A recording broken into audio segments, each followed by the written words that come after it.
ওরে বিনু, কিভাবে কি করি বল দেখি। আমি আর কি বলবো দাদা, আমি ছোট মানুষ। ওরে ওরে, এখন এই বিপদের সময় কি আর কেউ ছোট বড় থাকে রে? নদাই তো বেশ অন্য সময় পটপট করে, ওর মাথায় কোনো বুদ্ধি আসে কিনা শোনো। কি রে নদাই, তুই চুপ করে বসে বসে কি ভাবছিস? আমি ভাবছিলাম নদী শুকিয়ে যাওয়ায় পানির অভাবে বোধহয় আলু গাছে আলু নামছে না। এখন তো দেখি আসলে ব্যাপারটা তা না। সে কি রে, কি বলিস এসব? তাহলে কেন এমন হচ্ছে? আমার মনে হয় আমাদের লাগানো আলুর বীজে কোনো সমস্যা আছে। হ্যাঁ দাদা, আমারও তাই মনে হয়। তাহলে আমাদের কি করা উচিত রে নদাই? দেখো দাদা, আমরা তো আর জমিতে কম সার পানি দিই না, তাহলে কেন আলু হবে না? হ্যাঁ রে, তাই তো, আগে তো কখনো এমন হয়নি। তাহলে এখন আমরা কি করতে পারি দাদা? আমার তো চিন্তায় কিছুই মাথায় আসছে না রে। আমরা একটা কাজ করতে পারি দাদা। বেশ বেশ, বল দেখি কি করা যায়। আমরা ফটিকের কাছে গিয়ে পরামর্শ নিতে পারি। ধুর, ফটিকের কাছে কেন যাব? আর ওর মতো পাগলের কাছে আমাদের গিয়ে লাভ নেই। আরে দাদা চলোই না, নদাই যখন বলছে তার নিশ্চয়ই কোনো কারণ আছে।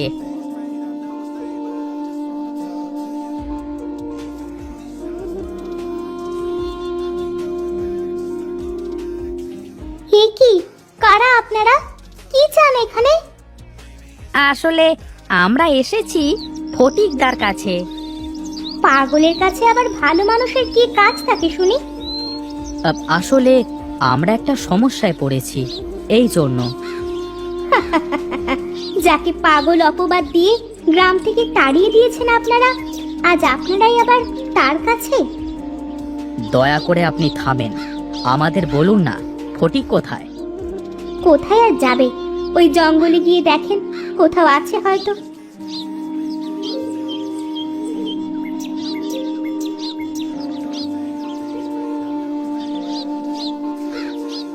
ওই যে, ওই দেখো দাদা, ফটিক ওখানে বসে আছে।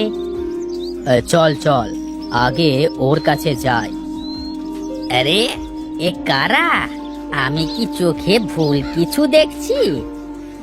না রে ফটিক, সত্যি আমরা এসেছি। এ তো আমার সৌভাগ্য রে, যে তোরা আমার কাছে এলি। ফটিকদা, আমরা তো বিপদের মধ্যে আছি। কি এমন বিপদ হলো যে আমার কাছে চলে এলি? আসলে আমরা আলুর চাষে কোনো ফল পাচ্ছি না। আলু মনে হচ্ছে মাটির নিচেই শুকিয়ে যাচ্ছে। এ কি বলে, হারিয়ে যাওয়া ধন খোঁজা? তোমারই রহস্যে ভরা কথা আমাদের মাথায় ঢুকবে না দাদা, একটু পরিষ্কার করে বলবে? ওরে, তোদের আগেই বলেছিলাম মাটিতে এত কৃত্রিম সার, বিদেশি বীজ ব্যবহার করিস নে। হ্যাঁ, এখন তাহলে আমরা কি করব দাদা? আমাদের একটু বুদ্ধি দাও। আচ্ছা, তোরা কালকে আয়, আমাকে একটু ভাবতে দে।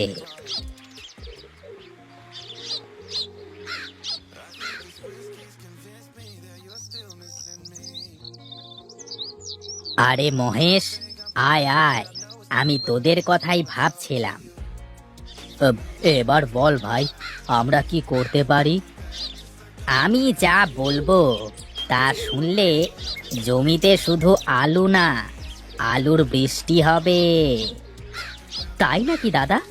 বলো বলো, কি সেই কাজ? হ্যাঁ দাদা, আমরা তোমার সব কথা শুনবো, তুমি শুধু বলো। এ বড় কঠিন কাজ, তবে তোদের কিন্তু করতেই হবে। ঠিক আছে ফটিক, তুই বল ভাই, কি করতে হবে? শোন, আজই যে জমিতে চাষ দিয়ে দিবি, তারপর জমিতে অনেক করে গোবরের সার দিবি। শুধু গোবরের সার? হ্যাঁ রে, প্রাকৃতিক সার ব্যবহার করলে মাটির যে কোনো ক্ষতি হয় না, বরং ফসল আরো ভালো হয়। তাহলে কি আর কোনো সারই দেব না? না, আর কোনো সার দেওয়া লাগবে না। ওই দেখ, ওই বীজের বস্তাটা নিয়ে সবাই লাগাবি। এই বীজ কোথাকার রে ফটিক? এ হলো আমার এই সোনার মাটিতে ফলা দেশি বীজ। এই বীজে কি ভালো ফলন হবে? বললাম তো, আমার কথা শুনে কাজ কর। জমিতে আলুর বৃষ্টি হবে। ঠিক আছে দাদা, যদি তাই হয় তাহলে তোমাকে আমরা আবার গ্রামে সম্মানের সাথে নিয়ে যাব।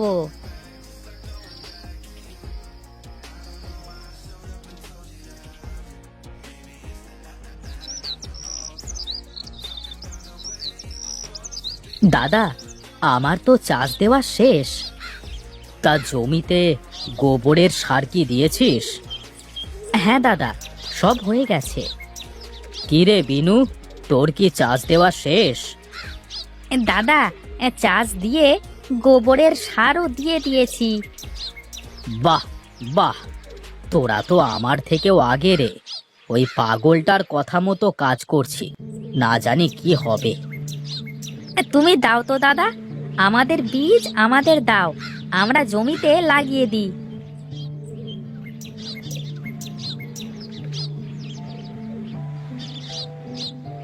শোন, এগুলো লাগিয়ে একবারে কাল দেখা করিস।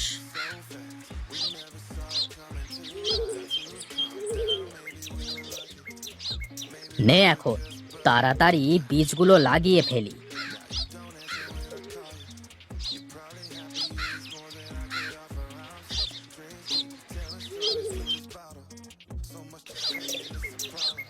কি রে বিনু, গাছ তো মনে হচ্ছে ভালোই হয়েছে। এখন নিচে কি হবে সেটাই তো দেখবার বিষয়। হ্যাঁ দাদা, তবে মনে হচ্ছে গাছ যখন এত ভালো হয়েছে নিশ্চয়ই ফলও হবে। হ্যাঁ হ্যাঁ, তাছাড়া সার বাদে আমরা যে এত ভালো আলু গাছ বানাতে পারবো তা কি কখনো ভেবে দেখেছি? আর তো মাত্র কয়েকদিনের ব্যাপার, দেখি তারপর বোঝা যাবে। ফটিকদার কথা যদি সত্যি হয় তাহলে আমরা কিন্তু ফটিকদাকে সম্মানের সাথে গ্রামে ফিরিয়ে আনবো। সে সময় হোক, তবেই দেখা যাবে। হ্যাঁ হ্যাঁ, আগে দেখি না কি হয়। হ্যাঁ হ্যাঁ, এখন চল তোরা সবাই বাড়িতে যাওয়া যাক।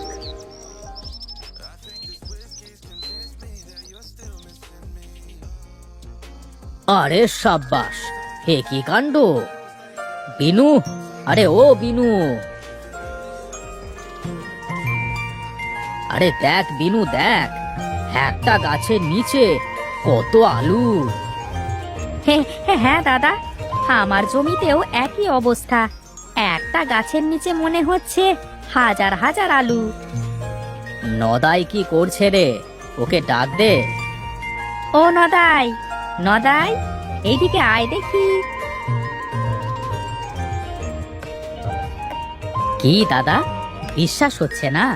ওই পাগলের কথাই সত্যি হলো। হ্যাঁ মহেশ দাদা, দেখো জমিতে মনে হচ্ছে আলুর বৃষ্টি হয়েছে।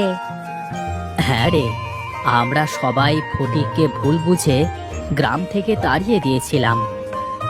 হ্যাঁ দাদা, এখন সময় হয়েছে ফটিকদাকে যথাযথ সম্মান দিয়ে গ্রামে ফিরিয়ে আনা।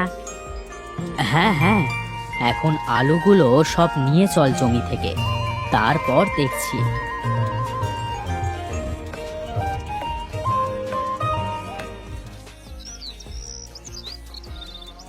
আরে মহেশ যে, তা তোরা আবার কি মনে করে? তুই মহান ফটিক, তুই আমাদের রত্ন। হ্যাঁ ফটিকদা, আমরা তোমাকে ভুল বুঝে গ্রাম থেকে তাড়িয়ে দিয়েছিলাম। আজ আমরাই তোমাকে গ্রামে নিয়ে যাওয়ার জন্য এসেছি। না রে, তা হয় না মহেশ। আমি আর ওই গ্রামে ফিরতে পারবো না। আর তাছাড়া আমার গিন্নি চায় না যে আমরা আবার ওই গ্রামে ফিরে যাই। তাহলে কি তুমি আমাদের পাশে থাকবে না দাদা? শোন শোন, আমি সব সময় তোদের পাশে আছি। যে কোনো বিপদে আপদে আমাকে পাশে পাবি। একবার ভেবে দেখ ফটিক, আমরা সবাই কত আশা করে তোকে নিতে এসেছি। না মহেশ, তা হয় না। আমি চাই আজ যেমন আমাদের গ্রামের মাঠে আলুর বৃষ্টি হয়েছে, তেমনি সকল ফসল যেন এভাবে বৃষ্টির মতো নামে। ও নিয়ে চিন্তা করিস নে মহেশ, আমি সব সময় তোদের পাশে আছি।